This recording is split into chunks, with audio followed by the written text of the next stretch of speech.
Janasena party ప్రధాన కార్యదర్శి బొలిశెట్టి సత్యనారాయణ కీలక వ్యాఖ్యలు చేశారు. కూటమి ప్రభుత్వంలో జనసేనకు అన్యాయం జరుగుతోందన్నారు.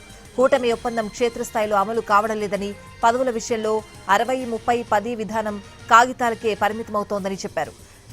దేవాలయ కమిటీల్లో జనసేనకు ప్రాతినిధ్యం లేదన్నారు. విశాఖ ఈస్ట్లో ఏర్పాటు చేసిన 5 దేవాలయ కమిటీల్లో ఒక్కటి కూడా జనసేనకు ఇవ్వలేదని అన్నారాయన.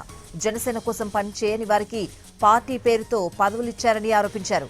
జనసేన కార్యకర్తలు వీర మహిళల్లో నిరుత్సాహం పెరుగుతోందని, వారి త్యాగానికి గౌరవం ఇవ్వాలని చెప్పారు. పారదర్శకత లేకపోతే మళ్లీ పోరాటాలు చేయాల్సి వస్తుందని అంటున్నారు బొలిశెట్టి సత్యనారాయణ.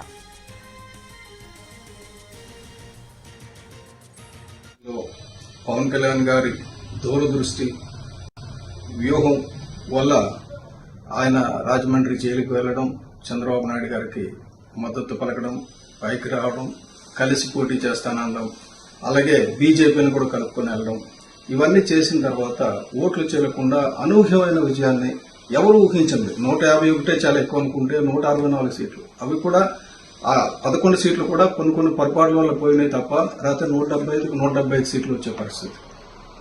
ఆ పరిస్థితికి కారణం పవన్ కళ్యాణ్ గారి చొరవ, చంద్రబాబు నాయుడు గారి దూరదృష్టి.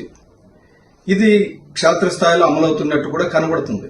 ఎందుకంటే పవన్ కళ్యాణ్ గారు పదవి బాధ్యత అని పెట్టినప్పుడు కూడా 3400 మందికి పోస్టులు వచ్చాయంటే మాకు ఆశ్చర్యం వేసింది. ఎంతమందికి వచ్చినాయా అని. నిజంగా సంతోషం వస్తే.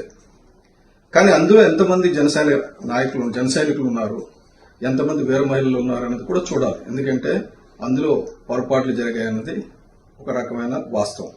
చాలా మంది పదవులు ఇచ్చేశారు. ఇచ్చేసిన వాళ్ళ పేర్లు జనసేన పెట్టారు తప్ప వాళ్ళు జనసేన పార్టీ గురించి ఎప్పుడు పనిచేసిన వాళ్ళు కాదు. జనసేనకు రావాల్సిన 30% రాకపోతే డెఫినెట్ గా మీరు అక్కడ స్థానిక నాయకులను నిలదీయండి, అలాగే అధిష్టానాన్ని తెలియజేయండి. ఎందుకంటే అప్పుడే మనకి 2029లో కానీ రాకపోతే రానున్న లోకల్ బాడీ ఎన్నికల్లో కానీ మనకి సముచితమైన రిజల్ట్స్ వస్తాయి.